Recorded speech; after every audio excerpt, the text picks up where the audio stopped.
Hello, everybody. My name is Leah. I'm the administrative assistant here at Africa Fire Mission. I just want to welcome you all to today's training. It's going to be a really great one, and we're really excited for it. But before we get into the actual training itself, I just have a couple of reminders that I want to give out. First one is please stay muted throughout the whole training. It makes the whole process a little bit nicer, a little bit easier to hear for everyone in the training, as well as this is a recorded training. And so I will be recording this and then editing it and posting it on our YouTube channel for you to see later on. And so the audio, when no one is talking in the background and it's muted, just makes it a little bit easier to hear throughout the YouTube video. And then I also want to remind everybody that the name on your screen that you see right now is the name that will be on your certificate at the end of the training. So if you attend 70% of today's training, no matter if it's an hour long or not, if it's an hour, it'll be like 45 minutes. So if you're here for 45 minutes, then you'll receive a certificate at the end. And the name on your screen, like I said, will be the name on that certificate. And I also know that there has been a little bit of talk about if we're going to give out a year-end certificate that either lists all the trainings or that just says that you came to the majority of the trainings. And we've decided that we're not doing that. That's just really hard to track on our end. But we're going to try and create a possible system so that next year maybe we can do that. We're thinking and brainstorming ideas for how we can do that. But I know that a couple people have been asking for it, and that's just not something that we will be doing this year. And so I just wanted to make that clear today. But I am going to pass it off now to Errol. He has a word of encouragement for us. Take it away, Errol. Thank you very much, Leah. Yes, good evening, everyone. Welcome to this another very nice moment of online training. So our word for encouragement today is just simple. It's about culture. Okay, a story is told of four elephants that they were in a cage, and on top of the cage they placed a coconut. So every time they pluck the coconut, water could pour on them. So these four elephants, what do? So they stopped plucking the coconut because they knew when they pluck coconut, then water could pour on them. So one day, another fifth elephant was introduced to where the rest of the four elephants were. So what did the four elephants tell the fifth elephant? That don't pluck the coconut because water will pour on all of us and we'll have a very wet condition. So the fifth coconut knew they should not touch it. So at that particular moment, the fourth elephant was removed. So it was the first, second, third, and the fifth. So at that particular moment, they introduced the sixth elephant also. Again, when the sixth elephant came, immediately because it was new, it plucked the coconut and the tap opened and they were all poured cold water, very super cold water. So what did the rest of the elephants do? They beat up that new elephant that they joined them because they knew when they plucked the coconut, they could be poured water. So they introduced other three elephants, and the first three were removed from that particular area. So what is the moral of the story? Sometimes we might have in our department a culture, okay? Before we do something, when someone new comes into your department, what do? You're told, this is how we used to work. This is how things used to be done. This is what you used to do. But you don't ask yourself, why is it like that? Can we change it? Is there a problem if we do it a different way? So in our departments, let's be flexible. In our areas of activities, in our areas of work, let's be flexible in our thinking and in our execution of task. Apart from knowledge, also, we also given wisdom. Wisdom is the practicality, putting knowledge into practice. So in as much as you gain this knowledge, also have wisdom with you so that Your knowledge does not go into waste. You practice it each and every moment in your community, in your workplace, and with each and every person around you, so that to make this community a better place. So thank you very much, everyone, and let's enjoy the lesson. Over to you, Leah. Thank you, Errol. As always, such a pleasure and privilege to hear your word of encouragement every week. It's just such a great part of the training. And so thank you very much for that. And then I do have one more announcement that I kind of forgot in the beginning, but I just meant to say that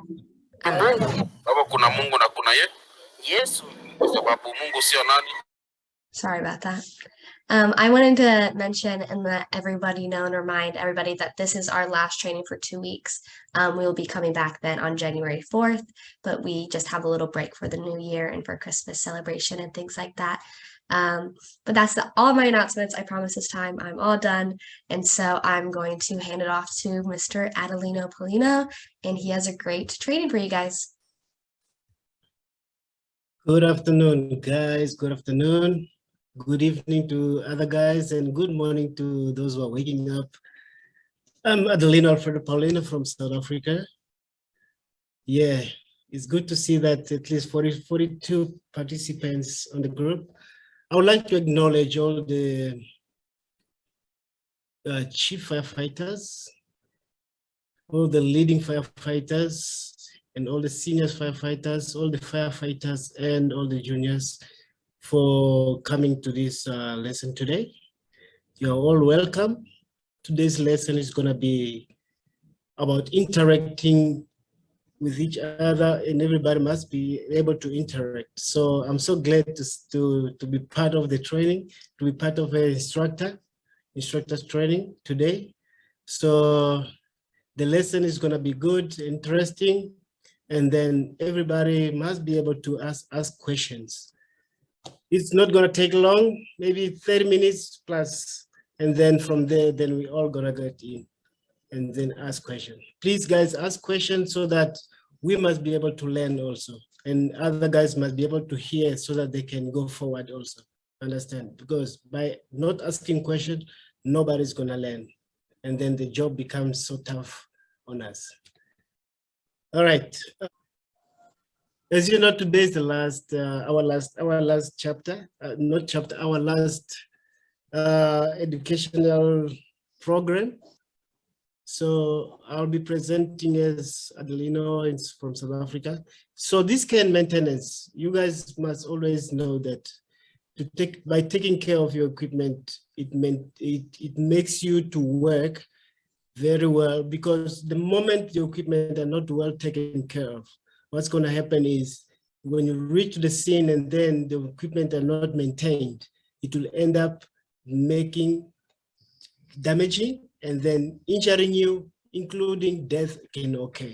And then when the moment the death can occur, they know that the equipment were checked or were maintained, but they were not maintained properly. So it's important to maintain your equipment properly. Even there's a little bit of damage, make sure that you take it off the system and then they go and fix it, or they discard it, buy a new one.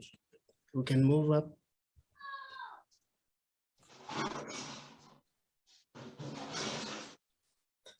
Okay, our objective of today is guideline for the care of personal protective clothing, general consideration of scba maintenance, basic guidelines for ropes and for ropes maintenance, general guideline for rope maintenance, general care and maintenance practice for forcible entry tools, ladder maintenance and cleaning, general care and maintenance of fire hoses. So I could not put a lot of stuff, a lot of objectives because of the time zone. So our time is limited.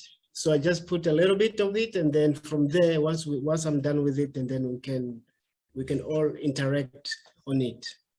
So let's start on guidelines for care of personal protective clothing. But before we start that, you have to ask yourself, what is care and what is maintenance? Care is a serious attention or consideration applied to doing something correctly or to avoid damage or risk. Because the moment you take care of your equipment or your tools, you avoid that risk of getting injuries or death once your equipment are well cared of. And once your PPE is well cleaned, then you know that you are, let's say, like 20% to get infection with your PPE, because they are well cleaned, they are well maintained. And then, what is maintenance? Maintenance is the process of preserving a condition or situation. Once a tool, like this chalk whiteboard marker, if it's well preserved and then you did not open the lid of the whiteboard marker, what's going to happen? It's going to get dry, and then it cannot even write on the board because it is dry. That's what happened to your tools. If your tools are not well preserved or well maintained, they're going to get broken, and then they're going to cause injuries and death upon the firefighters. That's why on the maintenance, there are some of the things that firefighters cannot do unless they are qualified on doing it, like fixing a tool. A tool cannot be fixed by a firefighter unless he is certified on fixing it. But the moment he is not certified by fixing it, he's going to fix it, and then at the scene, the tool gets broken, and then they're not going to blame him, but they're going to charge him who fixed it. And then you'll be charged with a murder case or any case, you understand? So it's important when a tool is broken, you report it, and then it will be taken to the manufacturers. Then the manufacturers is either they're going to give a new tool or they're going to fix that one.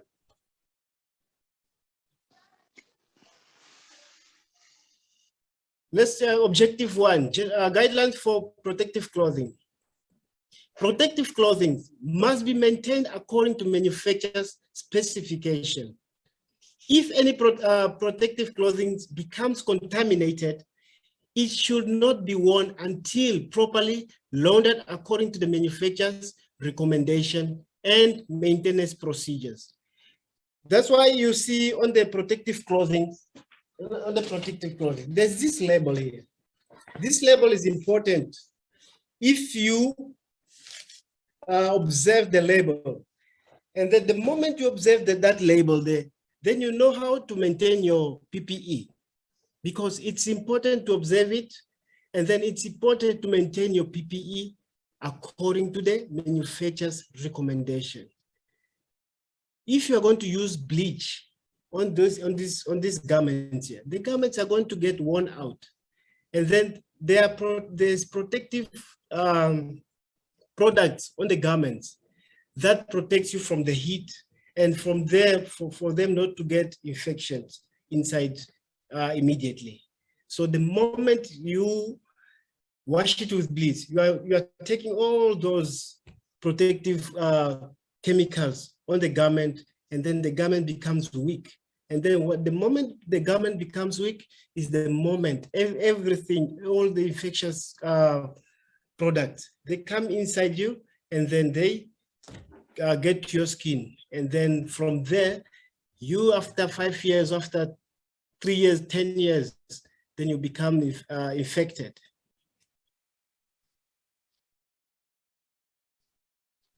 Cleaning and of PPE. Clean the outer shell regularly and decontaminate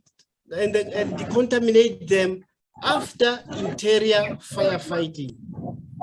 So regularly you must clean the PPE and then decontaminate them after interior firefighting, because some interior firefightings have got thick fumes. Those thick fumes, those blanket of smoke, they get into your on top of your PPE, and then some of them they are dangerous, some of them they are minor, but all of them they are dangerous. So immediately you from the you wash it or you decontaminate from the scene, and then you go to the station, you take the new one. Unfortunately for us Africans is that we use only one PPE. And by using one PPE, it's difficult for us to interchange the PPEs from the scene to a new one. So that's those are the problems that we are having. So clean the inner to remove contamination, grams and perspirations. So the inner must be cleaned to remove all those creams, those fumes, those smoke that gets in, so that the moment you clean it, and then you are fine, you are free of contamination. After PPE has been washed, hang it to dry on an area with adequate ventilation, but not in the direct sun. You understand? So the moment you put it on the direct sun, it makes the garment to be weak, because that sun will always illuminate on the garment, and then the garment becomes harder and harder and harder. And then the moment you're coming to wear to do an operation, what's going to happen? You're going to pour yourself water, and that water will wash away all those products on the PPE, and then your PPE becomes weak, and then it becomes now susceptible to infection, susceptible to all those chemicals to get in your body, in your skin. Follow manufacturer's direction for cleaning any article of PPE. That is the most important thing. Follow the manufacturer's information or direction when you're washing your PPE. So NFPA 1500 requires that protective clothing be cleaned through either a cleaning service or fire department facility that is equipped to handle contamination clothes.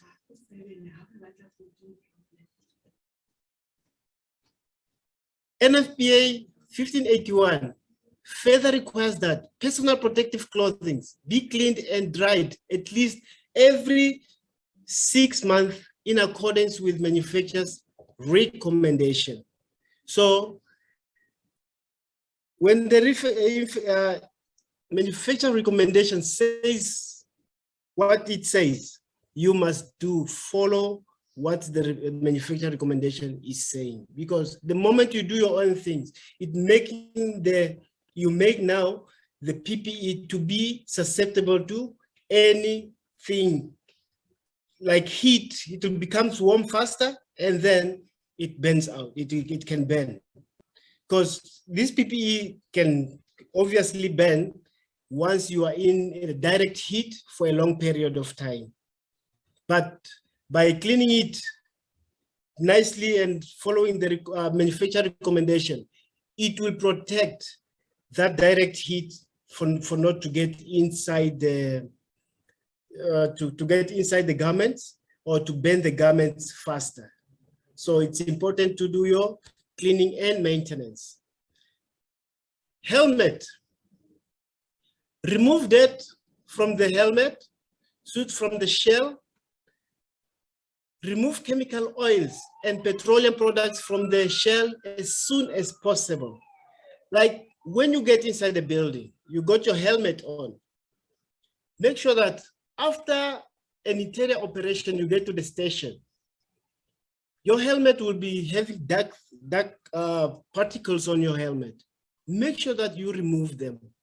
You follow the manufacturer's recommendation what to use in order for you to be able to remove them. You can use water, you remove them faster, because the moment they stay for prolonged time of period on the helmet is going to get weak. And the moment the helmet gets weak is the moment that once you as a wearer, you as a firefighter aware of that helmet, a stone or brick can fall on top of it, and then the helmet can smash down or break, and then that stone can end up injuring your head. Replace helmets that are damaged. Please, guys, if you see that your helmet is not good, is not NFPA qualified or NFPA is NFPA modified well, make sure that that helmet is not suitable for firefighting because it is damaged. Make sure that you report that your helmet is damaged and need to be replaced. So they will replace it for you. Replace cracked, scratched, grazed, or cloudy face shield. So your face shield must be replaced if it is scratched or cracked, because a cracked or scratched face shield, it makes you not to see up front. Understand? So if it is scratched, take it, go and change it. You can interchange it. That is part of maintenance. You can interchange it and then put a new one so that you must be able to perform your work.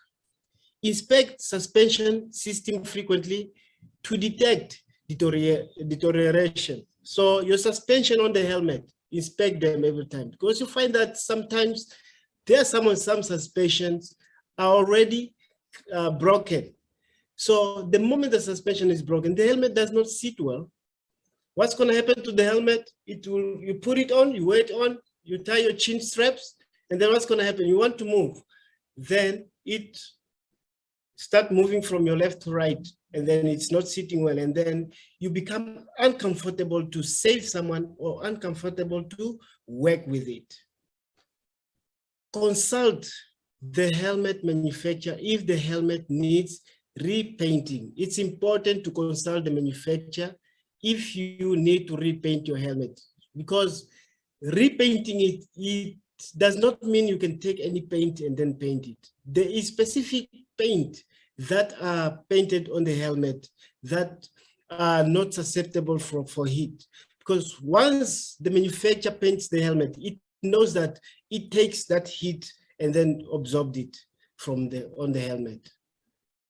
Remove from the service any polycarbonate helmet that have come into contact with hydraulic oil.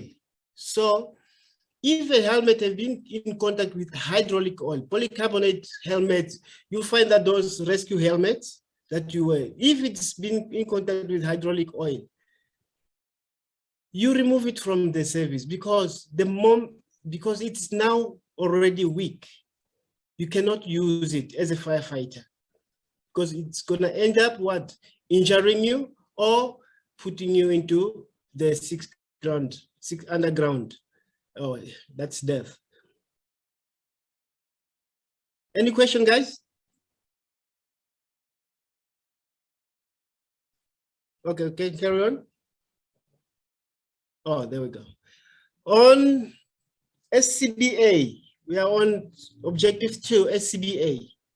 So the breathing apparatus should be cleaned and sanitized immediately after each use.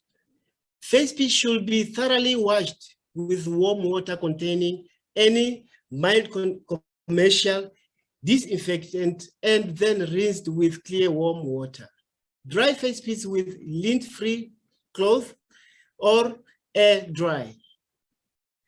Do not use paper towel to dry the face piece lens because paper towel will scratch the plastic lens. Do not put water in or submerge the low pressure hose or on SCBA until units with harnesses mounted. So if we check breathing apparatus, it should be cleaned and sanitized. Some of like us, what we're using one SCBA. We got like SCBAs in the vehicle that are mounted in the vehicle, that are in the vehicle. Then when we have a call, what's going to happen? We use them when we come to the station. We sanitize it for the next shift coming. Because the moment you're not sanitizing it, you don't know what did you get from the scene. Did you encounter from the scene? So it's best that you sanitize the SCBA immediately after an operation. The face piece should be thoroughly washed with warm water containing containing any mild commercial disinfectant, and then rinse with clear, warm water. Because the moment you use it with other soap and everything, what's going to happen? Those soap going to stay there. And then anybody can come in and then will be able to, what?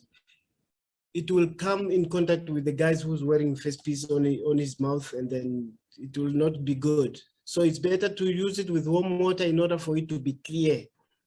And then for it to take all the dirt outside from inside the face piece. So dry the face piece with what? Lint-free clothes. So the moment you use a lint-free clothes, is like those clothes that are what? Wool, not wool, but cotton-wise, in order to protect it from not being scratched, or to protect that cotton not to stay inside the face piece. Like when you're using the paper towel, a paper towel, the moment if it becomes wet, what happens? It stays small pieces stays in the face piece, and those small pieces, when somebody is gonna wear, a wearer puts on the face piece, when the air comes out, what happens? Those small pieces, they just jump up, and then a wearer can end up what? Inhaling those paper towel, and those paper towel, they can end up scratching the face piece when they are dry. Because the moment the face piece is scratched, and then it becomes susceptible for it to be cracked, because have got all those lines that are scratched already. And then you won't be able to have a nice view when you're working, especially during the daytime. So action to avoid that can damage scba: do not use paper towel. Do not put water in and submerge the low pressure hose. So the low pressure hose is important. It's where you take your air out. So the moment you submerge it, especially those low pressure with the big hose, the American type, what happens to those? The moment you submerge it, that water, a little bit of water, they stay in the hose, and they become rotten in the hose. And then the moment they become rotten in the hose, they become susceptible to be swallowed because of the pressure that's coming out of that hose there when you start breathing. So it's important not to submerge the low pressure hose. Basic guideline for cleaning and maintenance. Rope, on the rope maintenance. Before I go to the rope, any question to the scba? 1, 2, 3, nothing. No question, can continue. No question. All right, thank you, sir. Okay, basic guideline for rope and maintenance. Cleaning a rope is a recommended method of washing and drying rope vary with each manufacturer. So it is always advisable that to contact them for specific cleaning and drying instruction for the type of rope and ropes in use on the different types of ropes. It's important to contact the manufacturer, because the moment you contact the manufacturer, then you know. And if you see that the rope is damaged, then you know that you have to report it. Every time have a rope log on it, or in the station, or the ropes, when they are bought newly, they come with the rope log. So that rope log, it gives you advantage for you to do your maintenance on it and the cleaning, and it gives you all the instruction how to clean it and how to dry it, how to maintain it after use. So cleaning a rope, there are 3 principal ways to clean a rope: hand wash, special rope washing device, or front-loading washing machine. Okay, this front-loading washing machine is a type of, is an industrial front-loading washing machine. So washing by hand consists of wiping the rope with a cloth or scrubbing it with a brush, then thoroughly rinsing with clean water. Rinsing with clean water, then your rope is clean now. So commercial rope washing device can be connected to a standard faucet or garden hose. So you can do your own devices in the station to clean your ropes. Like on my left, it's a commercial standardized device that you can even make by yourself. So just by using a garden hose and then you connect. Just a T object there. And then you can do your own device and then you can put your rope in. As long as if you use the rope, if the rope is not used, so there's no use to wash it. You just maintain it to see if it is broken or what. Okay, front loading washing machine without plastic windows are the best type of to use for washing synthetic rope. So you don't use that one with the steel inside. So you're gonna use with the one with the plastic in order for you to wash your ropes. Once the rope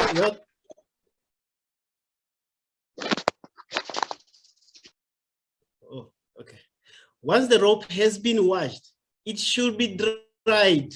It can be spread out on a hose rack out of direct sunlight, suspended in a hose tower or loose coil in a hose dry. So make sure that you don't dry it on the direct sunlight, away from the direct sunlight. Because the moment you dry it on the direct side, what's going to happen? The rope becomes harder. And then once the rope becomes harder, it means now it must be taken out of service because now it is damaged. You cannot even tie a bowline on it because the rope is hard. You can't do rescue on it because the rope is harder.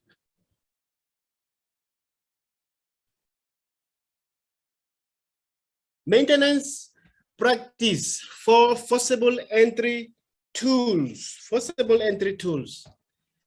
So general guideline for consideration on forcible entry tools. We've got forcible entry tools will function as designed when properly maintained and kept in the best condition.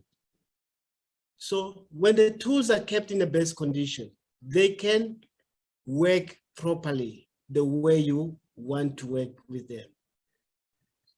Because if they are not in good condition, what the tools intend to break unforeseen or unexpectedly because they are not well properly maintained. Tool failure on the fairground may have what? Harsh consequences. That's one, severe injury and death. And then once that happens, severe injury and death to firefighters, it means that the fire department that is under that operation, they don't maintain their tools. Because the moment you maintain your tools, you will avoid all these injuries and death on firefighter. It's hard to see a firefighter dying on his own tools because what happened, it's gonna be a big news and then they'll say, oh, the firefighters, they just come to work and do nothing. They don't take care of the equipment. But the moment you take off your equipment becomes new. Sometimes you won't even notice that it is old. The moment it is well maintained, the equipment, it will work for you and you will be able to rescue all those victims that are needed to be rescued. Always read manufacturer's recommended maintenance guideline for all tools and follow your departmental SOP on the tools maintenance. One question, what are your department procedure for reporting tools and equipment that need to be repaired? What are your department procedures? I just need one person to answer that, to see how your department procedure work on reporting tools that are broken. Anyone? Mr. Kingsley, can you answer that?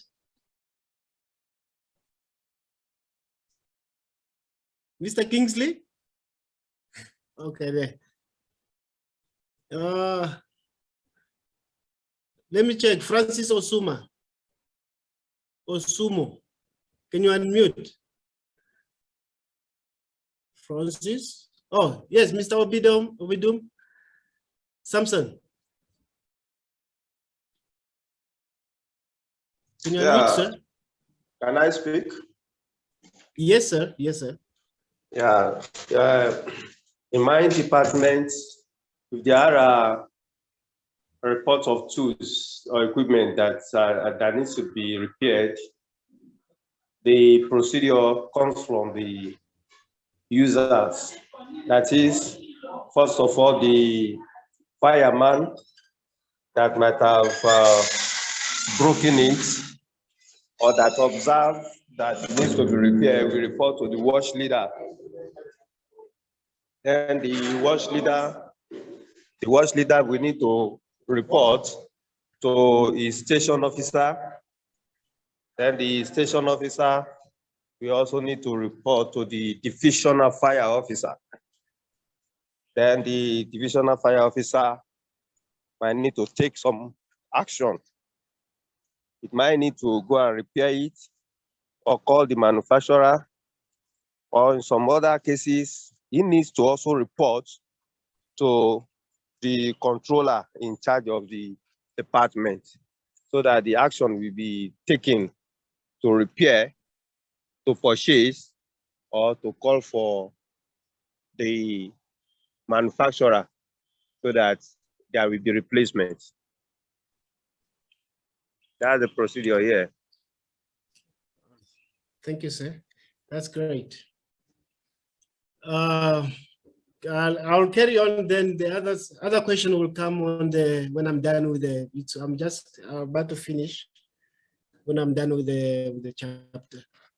Thank you, sir, Mr. Nitron. We'll continue on that. Okay, let me check on the wooden handle. Okay, send the handle, if necessary, to eliminate what splinters. This is a handle on the X. You got two types of X. You got pig-headed X and then flat-headed X. So they've got wooden handle. Do not paint or varnish the handle. The reason why you do not paint or varnish it, it will end up slipping when it's wet on your hand. The moment you want to do a forcible entry and then you want to chop something, what happens? Sometimes you find that with, like nowadays, it's hard to control the bystanders, and then you want to chop or open the door, and then what happened to the thing, to the handle? It slip out of your gloves, and then it goes to the bystanders and chop him out. So it's important that you do not paint it. Check the tightness of the tool's head. The tool's head's tightness, it's important to check it every time you make your morning routine, so that it prevents injuries to firefighters. Limit the amount of surfaces area covered with paint for tools marking. So when you're doing your tools marking, it must be on the specific surface that you'll mark the tool for different types of vehicle. If you say green is for this vehicle, red is for that vehicle, it must be a specific place, on a specific place. maybe near the head, on the wooden, near the head, just a small marking, and then it will identify which tool belongs to which vehicle according to the color marking identification. Do not soak the handle in water because it will cause the wood to swell. You know, the wood, the moment you put it in the water, what happens? Those water, you can wipe it. Sometimes you are not going to thoroughly wipe it because it's going to stay in the vehicle. And then the moment it stays in the vehicle, and then have got those small particles of water, and then you don't have cause maybe for a week. Those small particles of water is going to stay there, and then it becomes, it gets more water again, more water and water, and then it swells up. The moment it swells up, the wood inside becomes weak. When you want to work with it, what's the only thing that's going to happen is the wood can break. When you put force on it, it's going to break, and then it can cause injuries. Apply a coat of boiled linseed oil to the handle to prevent what? It from prevent roughness and warping. So those linseed oil, you can apply on it once it's warm. It prevents it from getting water to stuck on it. And then it will prevent it from roughness, because that sometimes it becomes rough every time you're working with it, and then those splinters will be there. But the moment you put linseed oil, what's going to happen? And then you just send it up, and then linseed oil it becomes the way it is bought from the shops or from the manufacturers. Wash the handle with mild detergent and rinse, wipe, dry. Wash handle with mild detergent and rinse it dry, so that it must be protected from all those water that you get from the scene. So the moment every time you wash it, you wipe it nicely, and then it becomes as new as and hard and well maintained as possible. Then we got the fiberglass handles. The fiberglass must be washed. Wash the handle with a mild detergent, rinse, wipe, dry, because it's a fiberglass. It becomes so easy to wipe it and rinse it. Check the damage or cracks. The fiberglass is susceptible to cracks sometimes, or most of the times, if it's not, you are not working well with it. So when you come to the on the shift in the morning, the morning shift or on your shift, now you do your maintenance dries. You check that the fiberglass is cracked. That is dangerous, because the moment it's cracked, you take it off. They have to replace another one. You cannot fix it, because the moment you fix it, you must be qualified or you must be certified in order to fix that. Check the tightness of the tools head. Every time you must check the tightness of the tools head in order to prevent it from flying off. Because if the tools head is not tight, the moment you're going to swing that flathead axe or a hammer, what's going to happen? It flies and chops someone and dies or get injuries. And then they blame the station officer for not checking up on the maintenance when the firefighters are doing the routine checks. Cutting edge and unprotected metal surfaces. Replace cutting head. Replace cutting head requires file cutting edge and grinding weekend tools. Sharpen blade as specific in the departmental SOP. Keep free of rust. Oil the metal surfaces lightly. Light machine oil works best. Do not paint the surfaces. paint had high defects. Inspect the metal chips, cracks, or sharp edges and files them off when found. Especially the metal surfaces. Make sure that you oil them, because the moment it's not oiled, what the metal surfaces, they get rust, goes through from the water. Make sure that you oil them with a vehicle, motor vehicle oil, so that the metal can become rigid. Then do not paint it, because that paint, it hides the defects. If you find that the head, the flatted eggs have got defect on it and then it's painted, you won't be able to see it because it is painted. But if it's not painted, what happens? You'll be able to see that, oh, that head eggs or sharp edge have got defect, so it must be sharpened.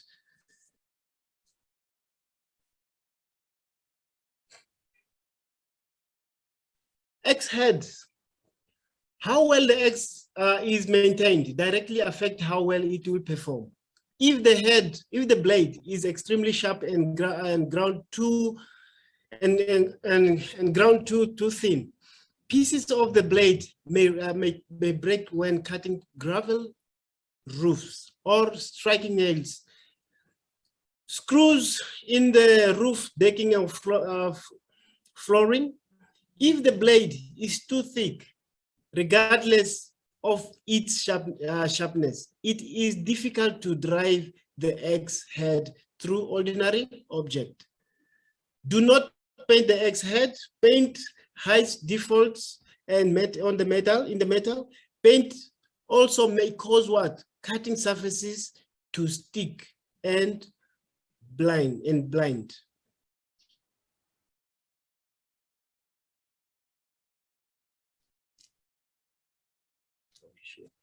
Ladders maintenance. I hope this, second last one. Ladders maintenance and cleaning. There are different types of ladder that we have in the fire department. So the general maintenance requires for ground ladders, keep ground ladders free of moisture, maintain and repair. Maintain means keeping ladder in what? In a state of useful or readiness. Repair means what? Either restore or replace that which is damaged or worn out. All firefighters should be capable of performing a routine maintenance function on ground ladders according to departmental SOP and manufacturer's recommendation. Any ladder in need of repair requires what? A trained ladder repair technician. If you are not a trained ladder repair technician, don't try to repair it. No matter you can see it, because the only thing that's going to happen, it can create injuries. Unless you are trained or you are certified in your station, then you know that you have the tools to repair the tools, the ladders or the equipment. Then you can do it. General maintenance requires for ground ladders. Keep ground ladders free of what? Moisture. Maintain and repair. Okay, this one we did it already. Can you move up? Cleaning ladder. It is recommended that ladder be inspected regularly and cleaned after every use.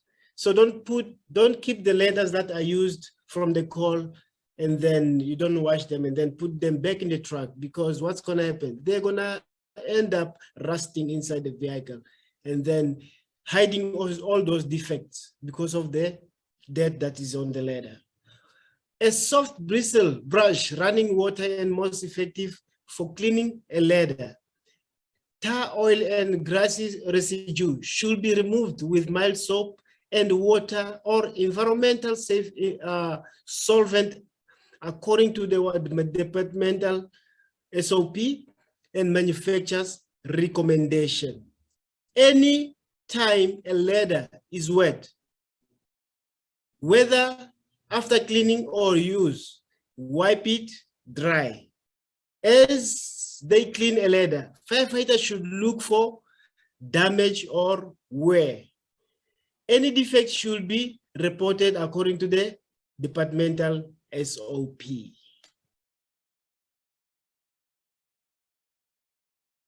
The last one, general repair, maintenance of hoses. Okay, washing a hose. All the departments they do have hoses. So washing a hose, the method used to wash a hose depends on the type of a hose. You've got different types of hoses.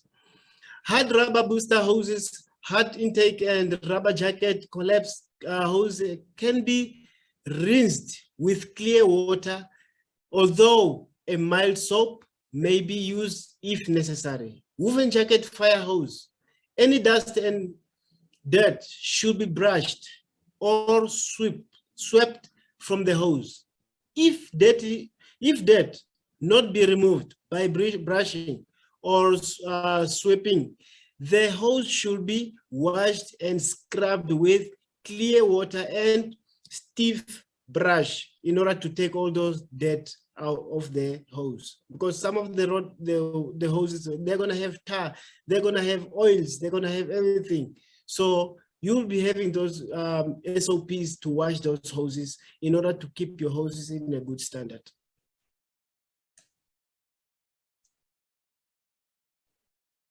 So hose we've got hose washing machines. Can make the care, maintenance of fire hose much easier. Wash almost size of fire hose 3 inches at 77 millimeters. The flow of water into the device can be adjusted and desired.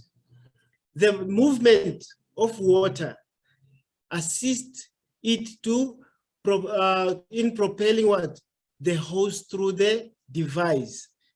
When a fire hose has been exposed to oil, wash with mild soap or detergent using common scrub brushes or straw brush with a stream of water from the garden hose. Make sure that the oil is completely removed.